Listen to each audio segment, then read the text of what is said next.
Halo guys, selamat datang kembali di channel Jajang Hardika, channel berbagi suka maupun duka. Oke, kali ini saya akan menceritakan alur film yang sangat menyayat hati dan tidak akan terbayangkan oleh manusia sebelumnya. Jadi di film ini menceritakan bahwa di bumi terdapat sebuah virus yang hanya menyerang pada wanita saja. Karena virus itu sangat berbahaya dan mengakibatkan populasi wanita di bumi itu jadi jarang guys, alias langka.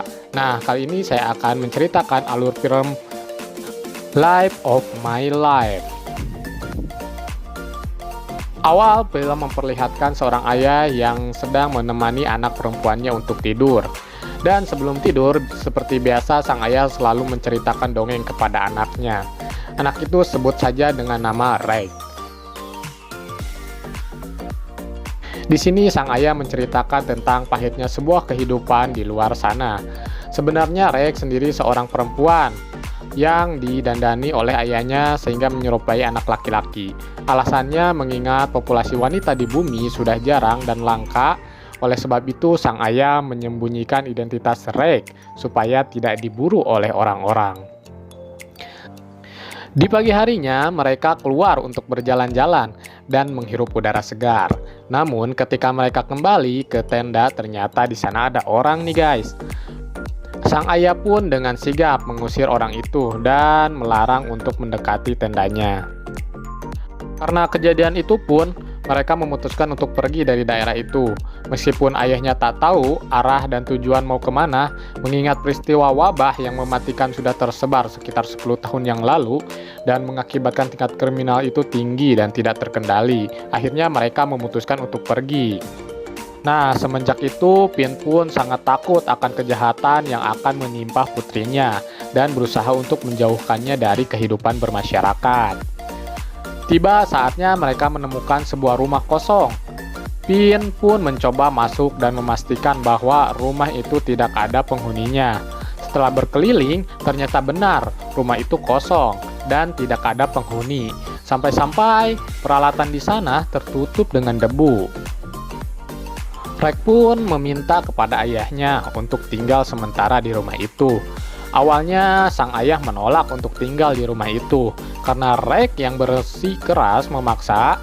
Pin pun luluh dan tinggal di rumah itu untuk sementara. Scene pun berpindah ketika Rek berada di sebuah loteng dan menemukan koran yang berisi informasi penyebaran wabah QTB yang hampir memusnahkan populasi wanita di bumi. Nah, ini pun menjadi alasan kenapa sang ayah selalu melindungi Rek dari dunia luar. Menghindari apa yang tidak diinginkan, mereka pun menyimpan barang bawaan mereka di suatu tempat, guna jika harus pergi dari rumah itu, mereka tinggal mengambil di tempat itu, lalu pergi. Setelah itu, Pin pun membuatkan pintu rahasia untuk berjaga-jaga apabila mereka sedang dalam keadaan berbahaya, maka mereka bisa melewatinya. Di keesokan harinya, mereka keluar untuk membeli cadangan makanan di kota. Dan yang mengejutkan, orang-orang di sekitar sana memiliki jenis kelamin laki-laki semua, kecuali si Rek. Di sini pun terlihat Rek berpenampilan sebagai laki-laki karena menghindari dari orang-orang yang ingin menculiknya. Setelah beres, mereka pun langsung gaspol lagi ke rumahnya. Malam pun tiba, di mana ketika mereka bersiap untuk tidur, Rek mengajukan pertanyaan kepada ayahnya. Seperti apa wajah ibu? Ayahnya menjawab, "Nah, wajah ibu seperti bebenguk dirimu lah, nak. Atuh, kasar, oh. Maaf, atuh." Karena dia tidak tahu sama sekali wajah ibunya sebab dia lahir ketika ibunya terjangkit virus dan menitipkan dirinya kepada ayahnya. Keesokan harinya, mereka pun didatangi seorang tamu yang ingin masuk ke rumahnya. Dengan perasaan panik, sang ayah pun memasukkan Rek ke dalam lemari pakaian tempat jalan pintas yang pernah dibuat oleh ayahnya. Dan ternyata tamu itu adalah seorang yang berada di pasar kota dan mencurigai bahwa Rek adalah seorang perempuan. Rek pun kabur dengan ayahnya menggunakan pintu rahasia yang dibuat ayahnya, dan mereka pun tak lupa mengambil barang berharga yang mereka simpan di balik kayu. Mereka pun berlari menjauhi rumah itu. Bingung entah mau kemana, akhirnya mereka memutuskan untuk pergi ke rumah neneknya yang berada di sebuah pegunungan.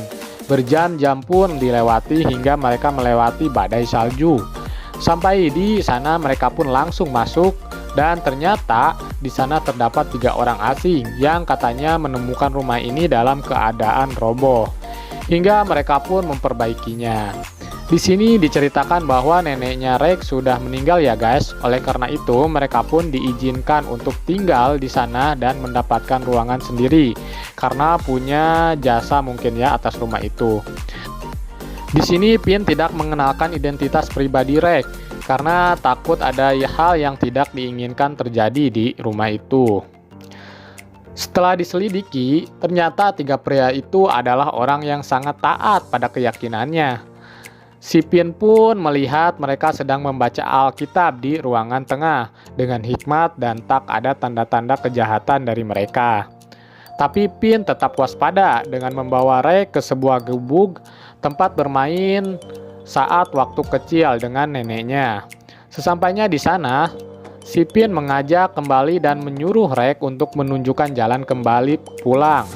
Hal itu untuk berjaga-jaga jika ada bahaya, Rex bisa berlindung di sana.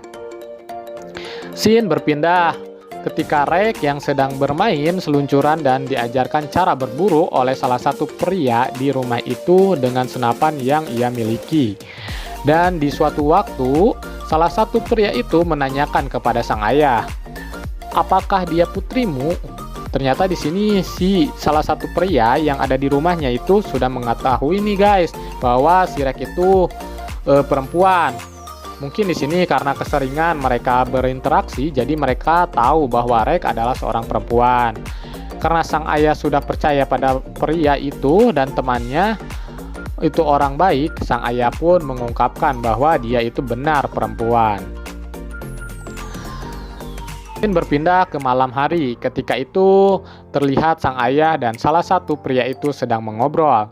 Tiba-tiba pria itu menyarankan kepada sang ayah untuk pergi ke sebuah tempat perlindungan wanita atau tempat persembunyian wanita yang selamat dari virus.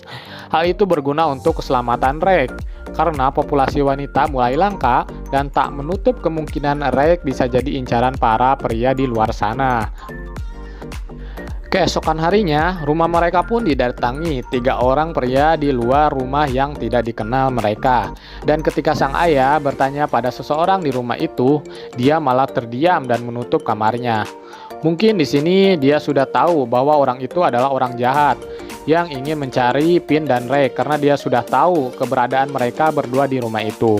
Sang ayah pun bergegas mengajak putrinya ke sebuah loteng untuk bersembunyi. Setelah sampai di atas, sang ayah mengeluarkan putrinya lewat jendela loteng dan melemparkannya. Ayah laknat. Tak lama, seorang pria masuk ke loteng itu. Dengan sigap, Pin pun bertarung dengan pria itu hingga memenangkan pertarungan. Lalu Pin pun turun dari loteng itu, dan ketika dia hendak turun, dia sudah disambut oleh salah satu pria lain. Dan pertarungan ronde kedua pun terjadi. Meski agak sengit, akhirnya sang ayah pun memenangkan pertarungan itu. Dia pun turun ke bawah sampai menemukan 3 pria yang tinggal bersamanya dalam keadaan tewas mengenaskan. Saat sang ayah mau keluar, di sana ada orang yang telah menunggunya. Ternyata orang yang tadi itu bertiga nih guys. Dan pertarungan ronde terakhir pun terjadi di sana. Terlihat Pin dan sang orang jahat pun baku hantam dengan dewasa, anjir. Karena tidak ada yang mau mengalah, netizen pun menembak sebuah senapan kepada penjahat itu. Dan ternyata netizen budiman itu adalah Rex. Karena dia sempat diajarkan oleh seseorang yang tinggal di rumahnya, dan dia pun bisa menggunakan senjata itu dengan baik dan benar. Setelah itu, Pin mengajak putrinya untuk pergi ke gubuk tempat persembunyiannya. Karena Pin sudah bertarung 3 ronde, dia pun terbaring lemas. Untuk melindungi putrinya, Pin rela mengorbankan apapun, termasuk nyawanya. Tiba-tiba perutnya berdarah karena dia juga terkena tembakan dari senapan yang ditembakkan oleh Rex. Mau tidak mau, Rex pun harus mencoba mengeluarkan peluru itu dari perut ayahnya dengan menggunakan tangan kosong. Beberapa hari pun berlalu. Rek tetap mengurusi ayahnya, tapi kondisinya belum juga membaik. Sampai saatnya sang ayah menyarankan kepada Rek untuk pergi ke tempat di mana dia bisa aman dibandingkan dengan kondisi saat ini. Karena sang ayah sudah tidak bisa melindunginya dengan kondisinya yang seperti ini. Rek pun tidak bisa berkata-kata selain menyetujui perkataan ayahnya karena dia sudah tidak ingin membebani ayahnya lagi. Dan film pun berakhir dengan ending yang menyedihkan.